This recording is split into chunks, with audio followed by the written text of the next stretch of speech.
ఉగాది విశిష్టత, ఉగాదిని ఎలా జరుపుకోవాలి, ఉగాది రోజు చేయాల్సిన దైనందిన కార్యక్రమాల గురించి శాస్త్రం ఏమి చెబుతుంది అనే విషయాలు సంక్షిప్తంగా. పర్వదినాల్లో అత్యంత ప్రాధాన్యం కలిగిన పండుగ ఉగాది. యుగానికి ఆది యుగాది, కాలక్రమేణా ఉగాదిగా మారింది.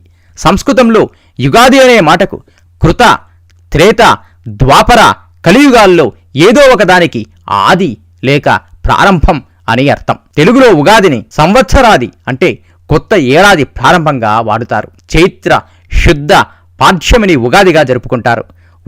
ఉత్సవము, గౌరవము, దానము. పురాణాల్లో ఉగాది, బ్రహ్మపురాణం, నారద పురాణం, మత్స్య పురాణాల్లో ఉగాది గురించి ఉంది.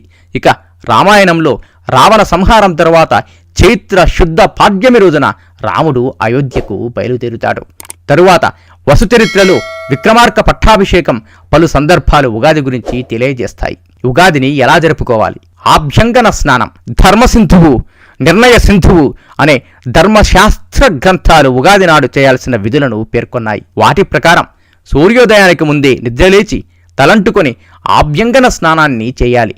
దీనివలన లక్ష్మీ గంగల అనుగ్రహం కలుగుతుంది, శారీరక పుష్టి కలుగుతుంది. ఆభ్యంగన స్నానం అంటే శరీరమంతా నూనెను పట్టించి కొంతసేపు ఆగి నలుగుపిండితో స్నానం చేయట. గృహాలంకరణ, ఉగాది నాడు రంగవల్లులతో, పుష్ప తోరణాలు, మామిడి ఆకుల తోరణాలతో ఇంటిని అలంకరించుకోవాలి. దేవుని గదిలో ప్రత్యేక మంటపాన్ని వేసి దాన్ని అలంకరించి కొత్త పంచాంగాన్ని ఉంచాలి. ఉగాది పచ్చడి అన్ని పండుగల్లోకి ప్రత్యేకమైనది ఉగాది. ఈ రోజు చేసే పచ్చడి చాలా ప్రత్యేకమైన విశేషత కలిగినది. ఏడాదిలో అన్ని రకాల రుచులను ఆస్వాదించాలనే తత్వాన్ని బోధ చేసే ఈ పచ్చడిని తప్పక ప్రతి ఒక్కరూ స్వీకరించాలి. వేప పువ్వు, కొత్త చింతపండు, బెల్లం, మామిడికాయ ముక్కలు, ఉప్పు, శనగపప్పు సాధారణంగా వాడతారు. మరికొన్ని ప్రాంతాల్లో జీలకర్ర, చెరకు ముక్కలు, కొంచెం కారం, నెయ్యి వంటివి కూడా వాడుతారు. మొత్తం మీద షడ్రుచుల సమ్మితంగా దీన్ని తయారు చేస్తారు. దీన్ని కొత్త కుండలో తయారు చేసి పంచాంగ పూజ చేసిన తరువాత నైవేద్యం పెట్టి తీర్థ ప్రసాదాలను ఉగాది పచ్చడిని స్వీకరిస్తారు.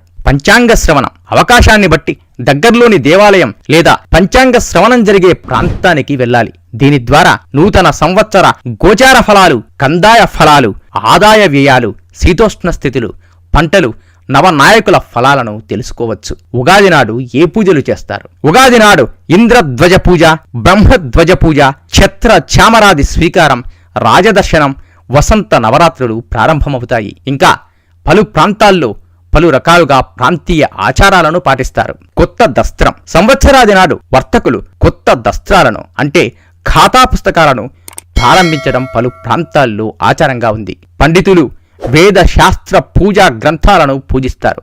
అందరూ ఆనందంగా ఇష్టదైవాన్ని, కులదైవాన్ని ఆరాధించి ఉగాదిని సంబురంగా జరుపుకుంటారు. కొత్త కొత్త ఆలోచనలతో ఉగాది నుంచి పరోపకారం, లోక కళ్యాణం, కుటుంబ ధర్మాన్ని ధర్మబద్ధంగా ఆచరించి సుఖ సంతోషాలతో నిండు నూరేళ్లు వర్ధిల్లాలని ఆ కలియుగ దైవం శ్రీ వెంకటేశ్వర స్వామిని ప్రార్థిస్తూ మీ BVS.